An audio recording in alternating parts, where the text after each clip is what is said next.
स्वागत है दोस्तों मैथोफिलिक एजुकेशन में। चलिए इस लेक्चर में हम लोग सीखेंगे homogeneous function, homogeneous first order first degree differential equation. Okay, उससे पहले मैं एक क्वेश्चन डिस्कस करता हूं। जैसे कि हमने पिछले लेक्चर में इंटीग्रेटिंग फैक्टर के बारे में हम लोग पढ़ रहे थे। ओके, तो एक क्वेश्चन मैं डिस्कस करता हूं। क्वेश्चन है मेरे पास, क्वेश्चन है if m dx plus n dy is equals to 0 be a non-exact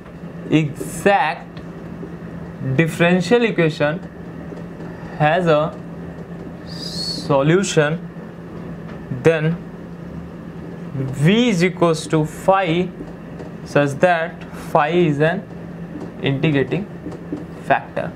तो फर्स्ट ऑप्शन है v is a vector space, second option है v union 0 is a vector space, third option है v union 0 is a vector space of finite dimension, and fourth option है v union 0 is a vector space of infinite dimension। Okay, अब देखिए यहाँ से तो हमको समझ में आ रहा है कि मेरे पास ये mdx plus dy differential equation है। अगर इसका सॉल्यूशन करता है तो भाई इंटीग्रेटिंग फैक्टर हो गए। ओके, और इंटीग्रेटिंग फैक्टर इनफाइनाइट मैंने बोले थे अलाई मेरे पास मिलते हैं ऐसा। ओके, तो जो मेरे पास v सेट आएगा, v मेरे पास कैसा सेट है, इंटीग्रेटिंग फैक्टर सेट है। ओके, तो वो मेरे पास इनफाइनाइट होंगे, तो v जो सेट होगा वो मेरे पास, और यूनियन 0 मेरे पास कैसा होगा, इनफाइनाइट सेट होगा। तो फोर्थ ऑप्शन तो दिख रहा है। ओके, फोर्थ ऑप्शन मेरे पास ये करेक्ट है। अच्छा, अगर मैं बात करता हूँ फर्स्ट सेकंड थर्ड, मतलब वेक्टर स्पेस क्या ये बनाएगा। अब वेक्टर स्पेस भी यहाँ पर आप सिंपली मैंने बताया था लीनियर कॉम्बिनेशन, इसका मतलब कि वो होता है, वो भी इंटीग्रेटिंग फैक्टर होता है, और बाकी वेक्टर स्पेस की जो प्रॉपर्टी है वो सारी होल्ड करेंगी। बस जीरो नहीं होगा उसमें, है ना, इसमें जीरो नहीं होगा। ओके, जीरो मेरे पास इंटीग्रेटिंग फैक्टर नहीं होता, जीरो नहीं होगा उसमें, बाकी तो सारे होंगे ना उसमें। ओके, तो v यूनियन 0 जब करेंगे तब मेरे पास वेक्टर स्पेस बनेगा। ओके, तो इसका बी ऑप्शन और डी ऑप्शन करेक्ट ऑप्शन होगा। ओके, तो ये क्वेश्चन है। चलिए अब हम अपना चैप्टर पढ़ते हैं, homogeneous function and homogeneous first order first degree differential equation. Okay, homogeneous function, homogeneous function and homogeneous first order first degree differential equation।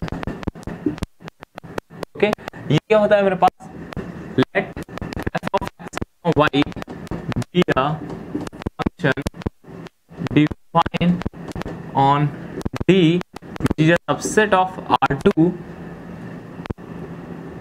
then या मैं बोलूं कि मेरे पास let f of x y be a function defined on D which is subset of R2 is called homogeneous function if for all lambda belongs to R plus such that f of lambda x comma lambda y is equals to lambda power k of x comma y। Okay, where k belongs to और k क्या है मेरे पास, k है, k is degree of homogeneous function। Okay, तो मेरे पास हमें simply क्या करना है, हम उसे होमोजेनियस फंक्शन, मतलब कोई फंक्शन है उसको होमोजेनियस फंक्शन कब बोलेंगे हम लोग, जब x और y की जगह हम लोग क्या करें, लैम्डा x और लैम्डा y रखें, और लैम्डा क्या होना चाहिए मेरे पास, पॉजिटिव आ रहा होना चाहिए।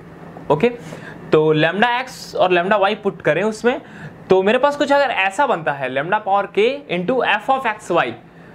ओके, कि लैम्डा को हम बाहर निकाल सके फंक्शन से, और फंक्शन मेरा वैसा का वैसा ही रहे, लैम्डा की पावर कुछ में निकले जो भी हो।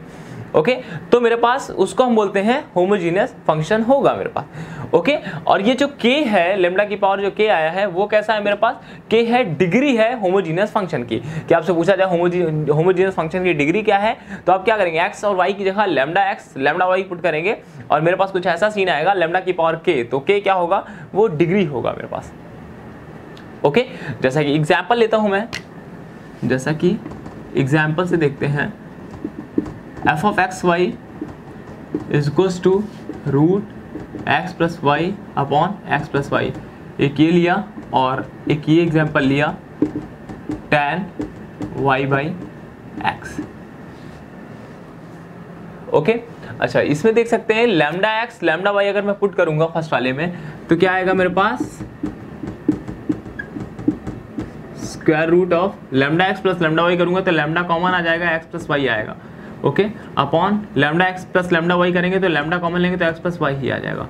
ओके, अब ये मेरे पास तो अपॉन लैम्डा और ये इसको ऐसा ही लिख दो, x plus Y upon x plus y. Okay, तो ये 1/2 है, ऊपर जाएगा -1/2, तो इसको हम लोग लिखेंगे lambda power -1/2 f of x comma y. तो ये मेरे पास होमोजीनियस फंक्शन है और यहाँ पर देख सकते हो डिग्री क्या है, -1/2। ओके, के मेरे पास आर से बिलोंग कर रहा है। ओके, यहाँ पर ऐसा कुछ भी नहीं है कि ऐसा पॉजिटिव इंटीजर है मेरे पास, डिग्री कुछ भी है, ठीक है, कोई प्रॉब्लम नहीं है यहाँ पर। ओके, तो ये मेरे पास होमोजीनियस फंक्शन होगा। इसी तरह यहाँ पर भी करेंगे, lambda y by lambda x करेंगे, लैम्डा लैम्डा कैंसिल आउट हो जाएगा, तो मेरे पास लैम्डा की पावर 0 एफ ऑफ एक्स बन जाएगा, 0 डिग्री का होमोजीनियस फंक्शन है। ओके, तो बात समझ आ रही है आपको? तो ये मेरे पास होमोजीनियस फंक्शन है। ओके, अब यहाँ पर हम कुछ पॉइंट देखेंगे, यहाँ पर हम लोग कुछ पॉइंट देखेंगे तो उसके बेसिस पर बात करेंगे। ओके, और फिर सेपरेबल फॉर्म देखेंगे। ओके, यहाँ पर हम लोग कुछ पॉइंट्स देखेंगे और फिर उसके बाद सेपरेबल फॉर्म बताऊंगा आपको, और कुछ पॉइंट्स में मैं बात करूंगा कि इंटीग्रेटिंग फैक्टर एक्चुअल में क्या होता है, मेरे पास होमोजीनियस डिफरेंशियल इक्वेशन क्या होती है, हम उसी पॉइंट्स में सब बात करेंगे। चलिए अब हम लोग यहाँ पर कुछ पॉइंट्स देखेंगे। ओके, तो जैसे कि फर्स्ट पॉइंट है, if dy by dx is equal to f of x, y such that f of x y is homogeneous function of degree 0। अगर मेरे पास ऐसा dy by dx is equal to f of x, y, ये मेरे पास अगर ये function मेरे पास इसकी डिग्री होमोजीनियस फंक्शन है ये। ओके, अगर इसकी डिग्री मेरे पास अगर 0 आती है तो हम बोलेंगे then differential equation is called homogeneous differential equation. Okay, मतलब first order first degree homogeneous differential equation. अगर मेरे पास इसकी डिग्री 0 रहती है इस फंक्शन की, होमोजीनियस फंक्शन की, तो हम बोलते हैं वो कैसी है, वो मेरे पास होमोजीनियस डिफरेंशियल इक्वेशन है, first order first degree differential equation है। ओके, सेकंड पॉइंट है, homogeneous differential equation can also be written as dy by dx is equal to f of y by x। Okay, मतलब कोई मेरे पास equation है differential equation, उसको हम लोग y by x के मतलब कि फंक्शन में अगर हम लोग ला रहे हैं उसको, तो y by x को हम लोग v कर लेंगे सिंपली, जहां जहां y by x होगा उसको हम लोग सिंपली v कर सकते हैं। ओके, और फिर उसके बाद हम कुछ ऐसा बना सकते हैं उसमें, फिर हम उसमें कुछ ऐसा बना सकते हैं, उसे हम लोग ऐसे करके सॉल्व करेंगे कि इसको हमने ऐसा किया, ठीक है। अब अगर मैं बात करता हूं, ओके, इसमें इसको हमने ऐसा किया, सिंपली हम लोग y is equal to vx put कर लेते हैं। ओके, और फिर डिफरेंशिएट करेंगे अगर हम लोग यहाँ पर, तो मैं ऊपर कर रहा हूँ यहाँ पर। Okay, y is equal to vx। Okay, और x के रिस्पेक्ट में अगर मैं यहाँ पर करूंगा तो मेरे पास क्या आएगा, dy by dx is equal to v plus v plus, okay, x का किया तो 1 आया मेरा, v plus x dy by dx की हम लोग ये v plus x d by d x, और y की जगह हम लोग vx पुट करेंगे। तो ये ओवरऑल मेरे पास जो इक्वेशन हो जाएगी, मतलब जो भी फंक्शन आएगा मेरे पास dy by dx, कहने को dy by dx छोड़ के मेरे पास मतलब पूरा ओवरऑल फंक्शन मेरे पास v का फंक्शन हो जाएगा ये। ओके, तो v के फंक्शन में चेंज करके हम लोग सिंपली हम लोग यहाँ पर सॉल्यूशन फाइंड कर लेंगे। ओके, तो हमारा यहाँ पर ये होता है होमोजीनियस इक्वेशन से।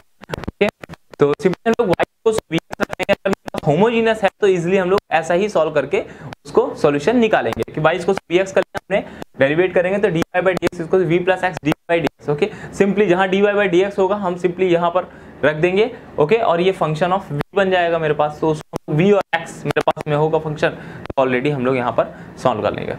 ओके, तो ये रहा। अच्छा, नेक्स्ट पॉइंट है मेरे पास, every homogeneous differential equation is reducible to separable form. Okay, मतलब कि जितनी भी मेरे पास होमोजीनियस इक्वेशन होगी उसको हम लोग सेपरेबल फॉर्म में रिड्यूस कर सकते हैं। Okay, but domain of the both equation need not be same, कि सेपरेबल फॉर्म में जैसे हमने किया अभी f of y by x बनाया, एफ ऑफ वी बनाया उसको, ओके। और यहाँ पर dy बाई डी एक्स को चेंज किया हमने v plus x d v by d x में, ओके। तो हमने सेपरेबल फॉर्म में हमने उसको चेंज तो किया, लेकिन यहाँ पर डोमेन मेरे पास सेम रहे, पहले जो डोमेन था और बाद का डोमेन है तो वो डिफरेंट हो सकता है मेरे पास, ओके। तो नीड नॉट बी सेम, उसे सेम होने की आवश्यकता नहीं है, ओके। तो डिफरेंट भी हो सकता है, ओके। और मेरे पास ये पॉइंट है, homogeneous equation need not be exact. अगर होमोजेनियस इक्वेशन है तो हम ये नहीं कह सकते कि वो एग्जैक्ट ही होगी, ओके। जैसा कि एग्जाम्पल में लेता हूँ y square plus y x d x plus x square plus y square d y equal to 0, ठीक है। अब देख सकते हैं यहाँ पर ये मेरे पास होमोजेनियस इक्वेशन है। अगर मैं यहाँ पर एक्स स्क्वायर से मतलब एक्स स्क्वायर यहाँ पर कॉमन लेता हूँ तो यहाँ पर मेरे पास क्या बनेगा, y square by x square plus यहाँ पर y by x d x plus, okay. और यहाँ पर क्या बनेगा मेरे पास, अगर एक्स स्क्वायर ले रहा हूँ यहाँ पर तो 1 plus y square by x square d y. और सिंपली अगर मैं एक्स स्क्वायर कॉमन लूँगा तो मेरे पास उधर चला जाएगा। तो सिंपल से देख रहे हो कि ये मैंने सेपरेबल फॉर्म में कर दिया इसको, ओके, ठीक है। तो y square by x square आप देख सकते हैं, वाई बाई एक्स को मैं यहाँ पर सिंपली वाई इसको वी एक्स रख के मैं यहाँ पर चेंज कर सकता हूँ, ओके। तो मैं यहाँ पर सिंपली चेंज कर सकता हूँ। लेकिन अगर मैं एग्जैक्ट की बात करूँ, इसको एग्जैक्ट की बात करता हूँ अगर मैं, तो देख सकते हैं ये मेरे पास m है, m dx plus n dy, okay. तो हमें एग्जैक्ट के लिए चेक करना है तो क्या होगा, my इक्वल टू nx होना चाहिए। my मेरे पास क्या आएगा 2y प्लस x, और मैं अगर nx की बात करता हूँ तो 2x ओनली, तो ये मेरे पास इक्वल नहीं है, ओके। तो एग्जैक्ट नहीं है, सिंपल से पॉइंट है, सिंपल से पॉइंट है यार, ठीक है। तो होमोजेनियस इक्वेशन मैंने यहाँ से दिखाई और फिर उसके बाद मैंने यहाँ पर एग्जैक्ट का भी दिखा दिया कि ये मेरे पास नॉन एग्जैक्ट है। तो होमोजेनियस कोई जरूरी नहीं है कि वो मेरे पास क्या हो, एग्जैक्ट ही हो, ओके। सिंपल पॉइंट है अभी सारे। लास्ट में मेरे पास every homogeneous differential equation is reducible to exact form. तो जितनी भी मेरे पास होमोजेनियस इक्वेशन होती है रिड्यूस कर सकते हैं हम लोग एग्जैक्ट फॉर्म में, ओके। मतलब जितनी भी मेरे पास होमोजेनियस होंगी। अब जैसे देखिए हमने पहले बात की थी कि एग्जैक्ट फॉर्म में हम बना सकते हैं कि नहीं बना सकते हैं, किसी भी डिफरेंशियल इक्वेशन को एग्जैक्ट फॉर्म में हम कर सकते हैं कि नहीं कर सकते हैं। तो एक क्वेश्चन ये आएगा, अगर उसका सॉल्यूशन एग्जिस्ट कर रहा होगा तब ऐसा कर सकते हैं। लेकिन यहाँ पर अगर होमोजेनियस इक्वेशन है तो डेफिनेटली उसको हम लोग रिड्यूस कर सकते हैं एग्जैक्ट फॉर्म में, ओके। होमोजेनियस में ये कंडीशन है कि उसको हम लोग एग्जैक्ट फॉर्म में हम उसको कर ही सकते हैं क्योंकि उसका सॉल्यूशन आएगा ही, ओके। तो देख सकते हैं कि एग्जैक्ट फॉर्म में हम उसको कर ही सकते हैं, ओके। तो सिंपली अगर हम होमोजेनियस डिफरेंशियल इक्वेशन की बात करते हैं कि just that is m dx plus n dy इसको 0, ओके। तो इसका जो इंटीग्रेटिंग फैक्टर होता है वो मेरे पास कुछ होता है 1/mx plus ny, okay, where mx plus ny does not equals to 0। तो होमोजीनियस हम ये याद रखेंगे अब कि होमोजीनियस जो फंक्शन का मेरे पास होमोजीनियस डिफरेंशियल इक्वेशन का जो मेरे पास इंटीग्रेटिंग फैक्टर होता है, कुछ चीज़ें हैं जो याद करनी ही पड़ेंगी हमको, ओके। जैसे कि मैं बताऊंगा कि इसके मेरे पास ऐसे होते हैं, इसको हम लोग इंटीग्रेटिंग फैक्टर ये होता है, तो वो कुछ याद ही करने पड़ेंगे आपको, ओके। कुछ ही याद करने पड़ेंगे कि आपको डायरेक्ट आप इक्वेशन देखोगे, डायरेक्ट आप उसको इंटीग्रेटिंग फैक्टर आप फाइंड कर लोगे, ओके। तो होमोजीनियस फंक्शन का जो मेरे पास होगा वो मेरे पास कुछ इस टाइप का होता है कि 1/mx प्लस ny, इस टाइप का मेरे पास इंटीग्रेटिंग फैक्टर होगा। अगर आपको होमोजेनियस फंक्शन दिख रही है उस टाइप की तो आप सिंपली आप इंटीग्रेटिंग फैक्टर यहाँ से फाइंड कर सकते हो, ओके। लेकिन ये 0 नहीं होना चाहिए, ओके। तो ये रही बात। अच्छा चलिए अब हम बात करते हैं सेपरेबल फॉर्म की। अब हम बात करते हैं सेपरेबल फॉर्म की।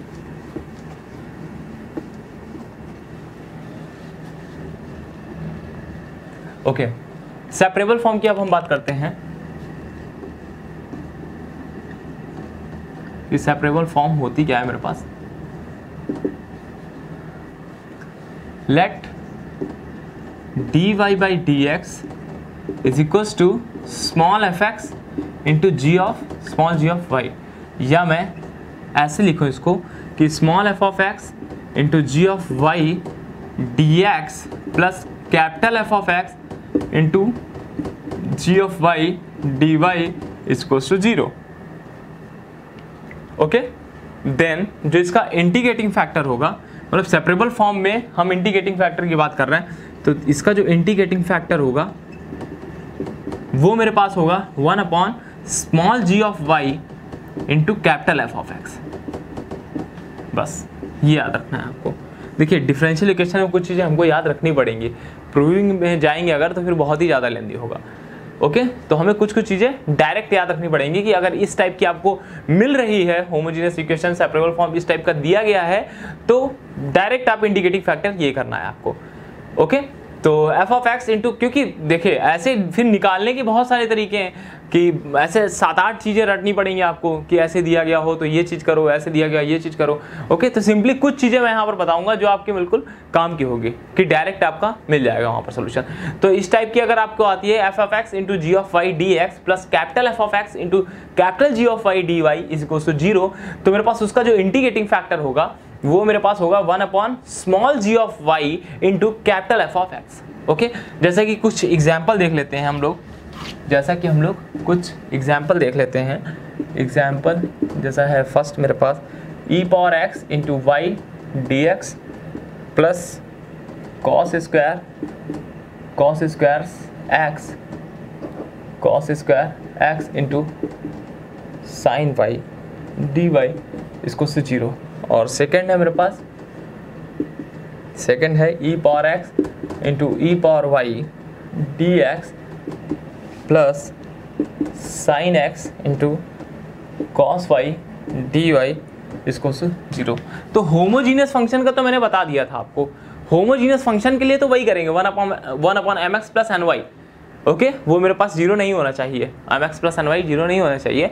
ओके, लेकिन सेपरेबल फॉर्म है अगर मेरे पास, मतलब इस टाइप की अगर कोई फॉर्म है d y by d x equals to f of x into g of y बन रहा है, या फिर हम कह लें कि small f of x into small g of y. Okay, अगर सिंपली ऐसा होगा तो हम सेपरेबल ही है, एफ ऑफ एक्स है, इसको डी एक्स को उधर ले जाएंगे, जी ऑफ वाई को सिंपली हम लोग इधर ले आएंगे, तो इंटीग्रेशन आराम से कर सकते हैं। अगर इस टाइप का दिया गया है, क्योंकि यहाँ भी एफ ऑफ एक्स और जी ऑफ वाई फंसा है, इधर भी फंसा है मेरे पास। ओके, तो इसके लिए क्या होगा, इसके लिए इंटीग्रेटिंग फैक्टर क्या होगा, अगर मेरे पास नॉन एग्जैक्ट है ये, तो इसके लिए इंटीग्रेटिंग फैक्टर क्या होगा 1 upon small g of y into capital F of x. Okay, अगर सेपरेबल फॉर्म है तो। और होमोजीनियस के लिए हमने बता दिया आपको कि 1 upon m x plus n y लगाना है आपको। सेपरेबल फॉर्म है तो इंटीग्रेटिंग फैक्टर ये होगा। तो कुछ चीजें भाई याद रखनी पड़ेंगी। ओके, तो जैसे कि बात करते हैं यहाँ पर स्मॉल एफ ऑफ एक्स मेरे पास ये है, स्मॉल जी ऑफ वाई मेरे पास ये है।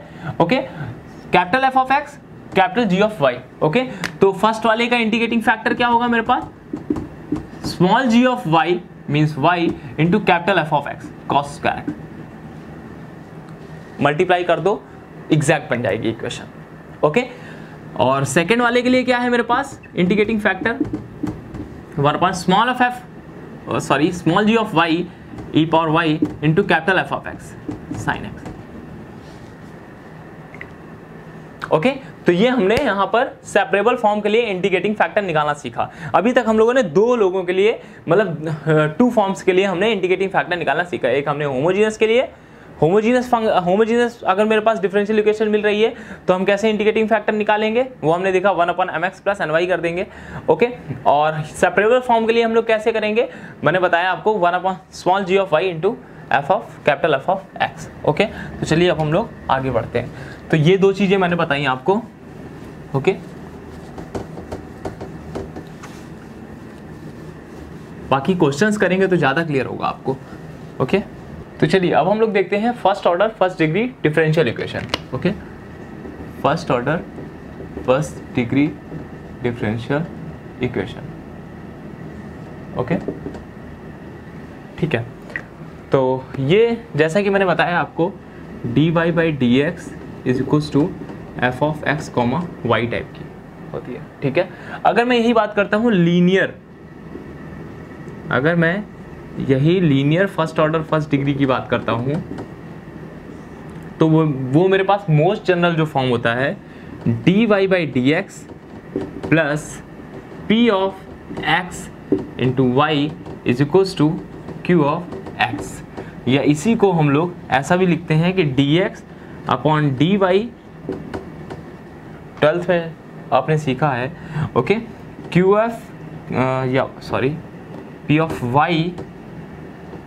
Of y into x is equal to Q of y। तो ये मोस्ट जनरल फॉर्म होती है मेरे पास फर्स्ट ऑर्डर, मतलब linear first order first degree differential equation की, okay, dy by d x plus p of x into y is equal to q of x, okay. या तो यहाँ पर ऐसा रहेगा आपका कि x का फंक्शन रहेगा, और अगर dx बाई डी वाई रहा तो यहाँ पर y का फंक्शन, और यहाँ पर भी y का फंक्शन रहेगा आपका, ओके। अब अगर इसके इंटीग्रेटिंग फैक्टर की बात करते हैं और सॉल्यूशन की बात करते हैं तो वो हम कैसे निकालेंगे, ओके। मैं प्रूफ नहीं बता रहा हूँ, मैं डायरेक्ट यहाँ पर बता रहा हूँ आपको कि इसके अगर हम इंटीग्रेटिंग फैक्टर के बारे में बात करते हैं तो इसका जो इंटीग्रेटिंग फैक्टर होगा वो मेरे पास ये x का फंक्शन है ना, तो simply e power p of x dx, ये इंटीग्रेटिंग फैक्टर होगा, ओके। और इसका जो सॉल्यूशन होगा हम क्या करेंगे, जो भी इंटीग्रेटिंग फैक्टर आएगा, जो भी मेरे पास इंटीग्रेटिंग फैक्टर आएगा e power p dx, okay, जो भी मेरे पास इंटीग्रेटिंग फैक्टर आएगा हम क्या करते हैं, मल्टीप्लाई करते हैं भाई एग्जैक्ट बनाने के लिए, ओके। तो सिंपली जब उसको हम सॉल्व करते हैं तो मेरे पास सिंपली ऐसा हम करेंगे कि y into e power p of x dx, okay, equal to, और इसका इधर भी और इंटीग्रेशन कर देंगे q of x into e power p of x dx और इंटू dx प्लस c, ये मेरे पास इसका सॉल्यूशन होगा, ओके। तो integrating factor e power integration of p of x, okay, integration of p of x, और ये मेरे पास सॉल्यूशन क्या होगा, जो मेरे पास आया है इंटीग्रेटिंग फैक्टर वो करेंगे y इंटू, ओके, जो भी यहाँ रहेगा y इंटू, और ये मैंने कर दिया, ओके, इक्वल टू, मतलब y को सिंगल ही बनाएंगे एक्चुअल में, ओके। हम पहले भी सारी चीज़ें कर चुके हैं इसलिए मैं थोड़ा सा फास्ट मतलब चल रहा हूँ, पहले इन द सेंस मतलब बचपन में हम कर चुके हैं, 12th में भी ये हमारे था, ओके। तो इसलिए मैं यहाँ पर ऐसा बता रहा हूँ कि e power p x d x is equal to q of x into e power p of, मतलब जो यहाँ पर रहेगा आपका बस उससे मल्टीप्लाई करना है, डी एक्स करना है उसका इंटीग्रेशन प्लस सी, सिंपल, ओके। या बीएससी में भी फर्स्ट ईयर में ही आ जाता है ये चीज़ें, okay, first year second year में जब ओडी चलती है तो, ओके। अगर सिंपली हम इसकी बात करते हैं, पी ऑफ वाई है तो इंटीग्रेटिंग फैक्टर क्या होगा मेरे पास इस बार, एज इट इज है e power p y d y, ठीक है। और सॉल्यूशन क्या रहेगा मेरे पास इस बार x into e power p y d y is equals to integration of q of y into e power p y d y into d y plus c, ये मेरे पास इसका सॉल्यूशन रहेगा, ओके। तो ये मैंने कुछ इसके बारे में बताया।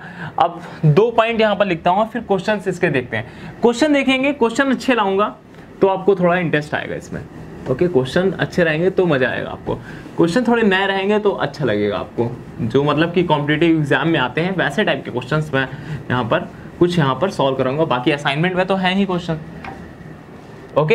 अब यहाँ पर 2 पॉइंट मैं बता रहा हूँ कि इफ़ जैसे मैं d y by d x plus p of x y इसको क्यू ऑफ एक्स, ओके, इसके बारे में बात करता हूँ। अगर मैं ये दोनों कैसे, देखिए ये मेरे पास कैसी है, linear first order first degree differential equation है, ओके। अब हम बात कर रहे हैं पी ऑफ एक्स और क्यू ऑफ एक्स के बारे में, okay. If p of x and q of x are integrable, I N T dot करता हूँ, integrable on domain, then solution always exist। अगर मेरे पास p of x और q of x दोनों इंटीग्रेबल होंगे तो मेरे पास सॉल्यूशन हमेशा ही एग्जिस्ट करेगा, ओके। और इसी तरह अगर मैं बात करता हूं if p of x is not integrable on D, this implies differential equation does not have a solution।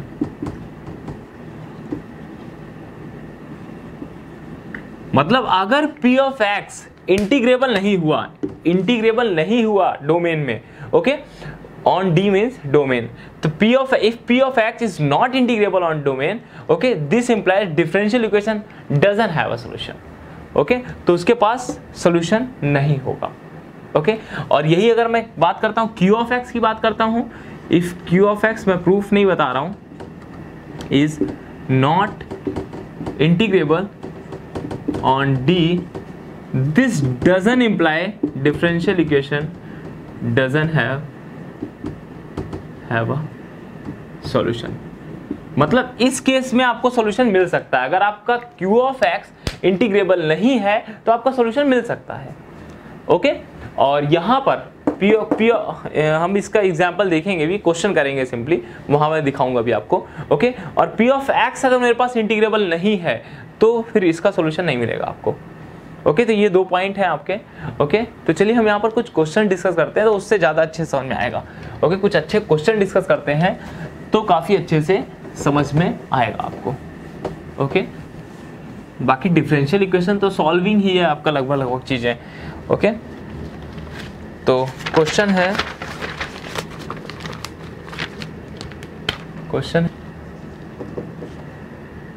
dy by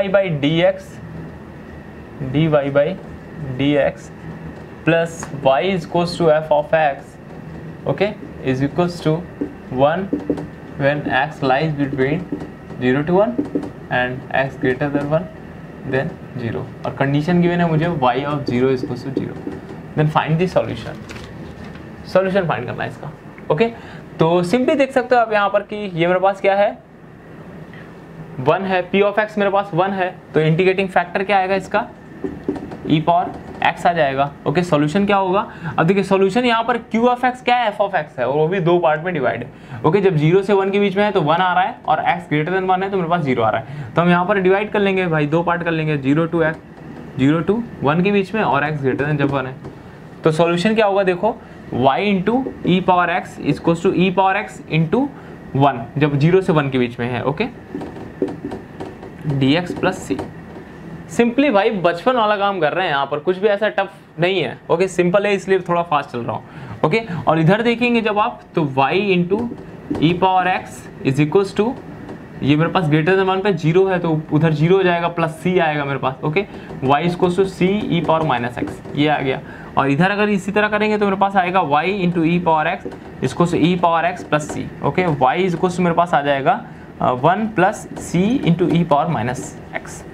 okay, अच्छा, y of 0 equals to 0 condition given है, वो किस में रखेंगे सर, इसमें और इसमें दोनों में रखेंगे नहीं, क्योंकि साफ साफ दिख रहा है ना y ऑफ 0 बोल रहा है वो, और 0 कहाँ पर है, x इसको 0 इस पर है, मतलब 0 से 1 के बीच में है, इधर इस वाले में रखेंगे ना हम लोग. तो यहाँ पर 0 जब रखेंगे हम लोग, x की जगह 0 रखेंगे तो y भी 0 आएगा, तो c इसको तो मेरे पास -1 हो जाएगा.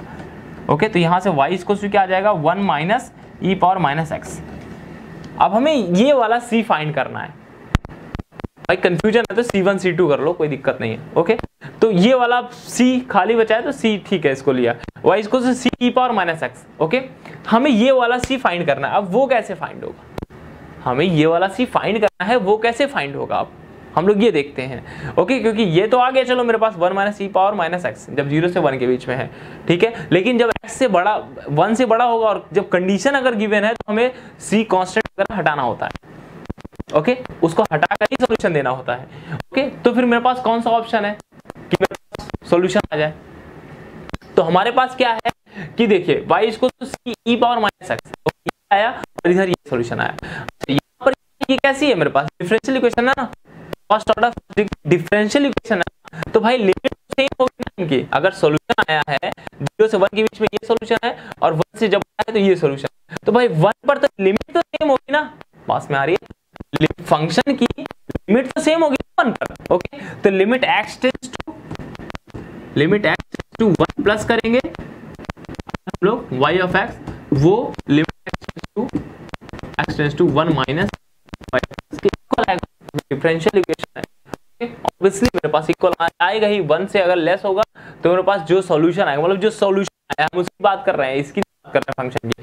ओके, हम इसके सॉल्यूशन की बात कर रहे हैं. ओके, जो सॉल्यूशन मेरे पास आया फंक्शन उसकी बात कर रहे हैं. ओके, 0 से 1 के बीच में जो आया है ये आया है, और x से ग्रेटर देन 1 है तो ये आया है. तो 1 प्लस पर मैं यहाँ आऊंगा, 1 - 1 मैं यहाँ आऊंगा, तो ये दोनों इक्वल होंगे लिमिट इनकी। ओके, तो चलिए इक्वल कर ले, तो इन दोनों को इक्वल कर लूं मैं यहाँ पर। तो 1 minus e power minus x की जगह क्या रखूंगा, 1 रखूंगा, equal to x tends to, sorry ये मेरे पास क्या है, एक्स टेंस टू 1 प्लस आ रहे हैं 1 तो मेरे पास आएगा c e power -1। Okay, equal to, और 1 माइनस करेंगे तो यहाँ पर आएगा। ओके, तो 1 माइनस सेम खैर, लेकिन वो उसके अकॉर्डिंग -1। ओके, तो c इज इक्वल टू क्या आ जाएगा मेरे पास, e -1। तो c मेरे पास ये आ गया। ठीक है, तो यहाँ से सॉल्यूशन बन गया मेरे पास e -1 into e power -x। Okay, तो जो सॉल्यूशन आएगा मेरे पास वो कैसा आएगा, y of x is equal to मेरे पास आएगा e -1 into e power -x जब x ग्रेटर देन 1 है, और जब x मेरे पास 0 से 1 के बीच में है तो मेरे पास 1 minus e power -x। Okay, तो ये सॉल्यूशन सिंपल था। ओके, इसमें कुछ नहीं करना है, बस लिमिट का खेल है, वो सब हमने रियल में पढ़ रखा है। ओके, नेक्स्ट क्वेश्चन करते हैं, चलिए नेक्स्ट लास्ट क्वेश्चन करते हैं और फिर इस लेक्चर को फिनिश करते हैं। ओके, इसी टाइप का ही क्वेश्चन करते हैं, और नेक्स्ट लेक्चर में भी 1-2 क्वेश्चन डिस्कस कर लूँगा, फिर आगे लेक्चर्स में चीज़ें बताऊँगा आपको। ओके, एक और क्वेश्चन देखते हैं। एक और क्वेश्चन है dy by d x plus 2y is equal to f of x is equal to 1 0, जब मेरे पास x 0 और 1 के बीच में है, x ग्रेटर देन 1 है तो, और y of 0 is equal to 0 दिया गया है, तो हमें फाइंड करना है y ऑफ 3/2। और इसमें ऑप्शन गिवन है, ऑप्शन मेरे पास इसमें गिवन है, a है sine hyperbolic 1/e³, b option है cos hyperbolic 1/e³, c option है sine hyperbolic 1/e², d option है cos hyperbolic 1/e²। Solution find करना है, सॉल्व करना है इसको सिंपली। ओके, फिर उसके बाद हमें देखना होगा, वो ऑलरेडी आ जाएगा। ओके, तो पहले सॉल्यूशन हमारा है। ओके, मेन टारगेट क्या है, सॉल्यूशन। ओके, इंटीग्रेटिंग फैक्टर क्या आएगा, e पावर 2x आएगा। ओके, तो पहले जब अब देखिए एक बार हम कर चुके हैं तो हम डायरेक्टली कर रहे हैं इस तरह। ठीक है, थोड़ा फास्ट भी कर रहा हूँ। और इसका सॉल्यूशन क्या आएगा, इसके बीच में सॉल्यूशन क्या आएगा मेरे पास, y into e power 2x is equal to e power 2x into 1 dx plus c। Okay, तो ये क्या आ जाएगा, y into e power 2x is equal to e power 2x/2 plus c। Okay, तो y इज इक्वल टू क्या आ जाएगा मेरे पास, 1/2 plus c e power -2x। और simply y of 0 is equal to 0, तो 0 वाला यही है, इसी में रखा जाएगा। जब 0 रखेंगे तो c इज इक्वल टू -1/2, 0 पे 0, तो मेरे पास c इज इक्वल टू -1/2 आएगा। तो मेरे पास सोल्यूशन क्या हो जाएगा, 1/2। मैं फास्ट कर रहा हूँ थोड़ा सा, घबराना नहीं भाई, 1/2 मैंने कॉमन लिया तो 1 माइनस ई पावर -2x आ गया। ओके, तो ये सोल्यूशन एक बन गया एज इट इज, जैसे पहले किया था। ओके, ये तो मुझे आप पर ही छोड़ना चाहिए, आपको करना चाहिए चीज़। ओके, लेकिन फिर भी बता दे रहा हूँ, बाकी असाइनमेंट में तो है ही क्वेश्चन बहुत सारे। ओके, x ग्रेटर देन 1 है तो मेरे पास क्या होगा, y into e power 2x is equal to 0 है तो उधर फिर c ही आएगा, तो y इज इक्वल टू मेरे पास क्या होगा, c into e power -2x। Okay, फिर से c फंस गया, c हमें यहाँ पर फाइंड करना है, यहाँ का तो c निकल गया -1/2। ओके, कैसे, y ऑफ 0 इसको 0 पुट किया ना, मतलब यहाँ 0 किया तो ये 1 हो गया, यहाँ 0 किया क्योंकि 0 रखने पे ये 0 आ रहा है, तो ये 0 और c प्लस 1/2 इसको 0, 1/2 उधर गया, -1/2 हो जाएगा, तो c की जगह -1/2 कर दिया, 1/2 कॉमन ले लिया, 1 माइनस ई पावर -2x। ठीक है, अब ये c फाइंड करना है, क्या करेंगे, इनको इक्वल रख देंगे। कौन सी लिमिट पर, 1 पर, 1 माइनस पर मेरे पास आएंगे, यहाँ आएंगे, 1 प्लस पर मेरे पास यहाँ आएंगे, इक्वल कर देते हैं इनको। डायरेक्टली मैं 1 रख के इक्वल कर दे रहा हूँ इनको। ठीक है, डायरेक्टली मैं 1 रख के इन्हें इक्वल कर दे रहा हूँ, तो 1/2 मैं इसको अब हटा रहा हूँ और 1/2 करके इसको वो कर दे रहा हूँ। ठीक है, बस याद रखें c ई पावर -2x था। ठीक है, ये 1/2 1 माइनस ई पावर -2 ओके, सी ई पावर माइनस 2, ओके, सी ई पावर माइनस 2 सॉल्यूशन था ना। 1 पर हमको चेक करना है ना, 1 माइनस पर मेरे पास ये आएगा, 1 रख लेंगे हम यहाँ पर, ओके। 1 प्लस पर मेरे पास सी ई पावर माइनस 2x था ना, तो सी ई पावर माइनस 2 कर दिया, ओके। अब c की वैल्यू यहाँ से आ जाएगी आपकी, ई पावर माइनस 2 करोगे तो मेरे पास 1/2 मतलब e square by 2, simply e square by 2 1 minus e power minus 2, okay. तो ये आ जाएगा 1/2 ई स्क्वायर माइनस 1, ओके। तो ये c की वैल्यू आ जाएगी, ओके। तो दूसरा जो सॉल्यूशन आएगा जो x से ग्रेटर देन 1 होगा, उसमें सॉल्यूशन क्या आ जाएगा मेरे पास, c e power minus 2x था ना, तो c क्या है 1/2 e square minus 1 into e power minus 2x। बात में आ रही, ओके। तो चलिए अब y ऑफ 3/2 हमको फाइंड करना है। अगर देखिए y ऑफ 1/2 बोला होता तो भाई सिंपली हमें ये सब करने की जरूरत ही नहीं थी, हम तो इसमें रखते, हमारा मिल जाता सोल्यूशन। लेकिन नहीं, वो काम करवाना चाहता है ना आपसे, नहीं तो इसमें अगर y ऑफ 1/2 ही निकालना होता तो कोई फायदा ही नहीं है, वो तो बिल्कुल ही बच्चों वाला काम हो गया। कम से कम यहाँ तो क्या है कि c के लिए मेहनत कर रहे हो, एक काम और बढ़ रहा है कि लिमिट देख रहे हो आप, चेक कर रहे हो उसको, ओके। तो यहाँ पर एक काम बढ़ रहा है तो ऑब्वियसली वो देगा ही, ओके। y ऑफ 3/2 दिया गया है तो इसका मतलब क्या, y ऑफ 3/2 कहाँ होगा, मतलब x की वैल्यू जब ग्रेटर देन 1, मतलब x की वैल्यू जब 3/2, तो किस में देखेंगे हम लोग, इस वाले में जाएंगे।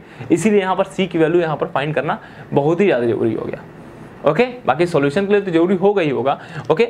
और हमें जो सॉल्यूशन, अब देखिए यहाँ पर हम लोग 3/2 रखना है, इसमें हमको x की जब 3/2 रखेंगे तो यहाँ पर e पावर माइनस 3 हो जाएगा। x की 3/2 रखें, भाई देखो सिंपल चीजें चल रही हैं यार, इसलिए फास्ट चल रहा हूँ। 3/2 रखेंगे तो 2 से 2 कैंसिल हो जाएगा, e पावर माइनस 3 हो जाएगा। तो ये y ऑफ 3/2 मेरे पास क्या आ जाएगा, 1/2 e square minus 1 upon e cube, okay. E power minus 3 आएगा तो ई क्यूब हो गया नीचे, ओके। तो मैं इसको रफ कर रहा हूँ अब, क्योंकि मुझे ये बनाना है अभी, ओके। मुझे ये बनाना है क्योंकि ऑप्शन में जैसा दिया होगा हम तो वैसा ही वर्क करेंगे ना, ऑप्शन में जैसा दिया होगा हम तो वैसा ही वर्क करेंगे। तो y ऑफ 3/2 क्या आएगा मेरे पास आ जाएगा 1/2 ई स्क्वायर माइनस 1 अपॉन ऐसा, ओके। अब देखिए यहाँ साइन हाइपरबोलिक है, कॉस हाइपरबोलिक है, ओके। अगर मैं बात करूं साइन हाइपरबोलिक, इसको भी हटा दे रहा हूं, ओके। अगर मैं बात करता हूं साइन हाइपरबोलिक x, तो वो क्या होता है मेरे पास e power x minus e power minus x/2। Cos hyperbolic x की बात करता हूं तो क्या होता है मेरे पास e पावर x प्लस ई पावर माइनस x/2, ठीक है। अगर 1 की बात करूंगा, साइन हाइपरबोलिक 1 की बात करूंगा तो भाई हर जगह 1 बना लो, हर जगह 1 बना लो, ये ऐसा। कॉस हाइपरबोलिक की बात करूंगा तो यहाँ पर ये बना लो, ठीक है। अब यहाँ देख सकते हो आप कि e की पावर या तो 1 है या तो -1 है, ओके। लेकिन e स्क्वायर नहीं है, e स्क्वायर नहीं है। इसका मतलब है कि अब इसी को आपको सेट करना है, ठीक है, सेट करना है आपको, ऑप्शन के अकॉर्डिंग सेट करना है, ठीक है। तो यहाँ पर e पावर 1 पहले बनाने की सोचो, तो यहाँ देख सकते हो आप ऐसा कर सकते हो ना, 1/2 ई स्क्वायर और एक ही इनके अंदर ले जाओ, e square by e minus 1/e, okay. तो ये और ये ई इनवर्स हो गया, तो 1/2 ई स्क्वायर, ये बन गया ई माइनस ई इनवर्स, ओके। और ये 2 इसको साथ में ले लो, ओके। तो ये देख सकते हो E minus E inverse by 2, ये साइन हाइपरबोलिक 1 हो गया और ये अपॉन ई स्क्वायर हो गया। तो ये ऑप्शन मेरे पास करेक्ट हो गया, ठीक है। इजी क्वेश्चन था, sine hyperbolic 1 upon E square, okay. तो ये क्वेश्चन था। तो ये लेक्चर मैं फिनिश करता हूँ, नेक्स्ट लेक्चर में हम लोग मिलेंगे, तो धन्यवाद।